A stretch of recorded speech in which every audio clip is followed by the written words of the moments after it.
Hello guys! For today's video po ay ang ituturo ko po sa inyo ay kung paano at saan natin hahanapin yung mga password na nakakalimutan natin na ginagamit natin sa mga iba't ibang apps po.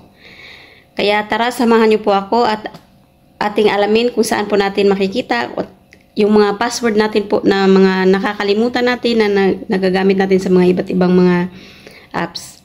Let's go guys! Pagkatapos po ng aking intro.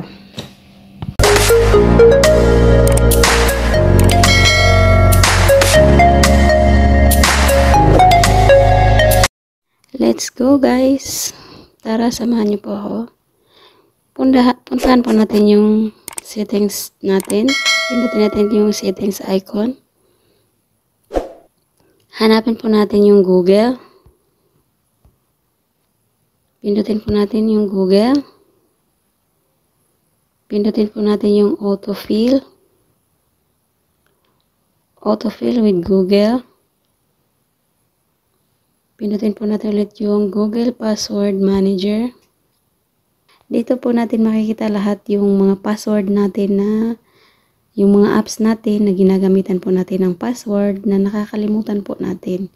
Halimbawa, buksan po natin yung aking Facebook.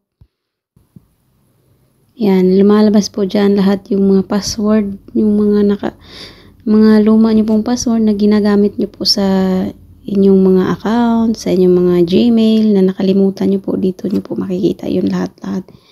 Mga social media account nyo po na ginagawa nyo po ng password, lalo na po yung sinisave po sa inyong Google. Ayan po, dito po natin makikita. Yan.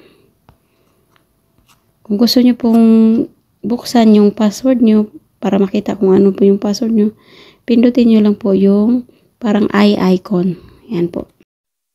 Kung nagustuhan nyo po yung aking video, paki-like, share, comments, and subscribe na rin po ng aking YouTube channel.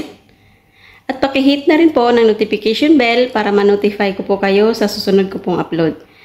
Sana po nakatulong. Thank you for watching guys. Bye-bye. See you in my next video.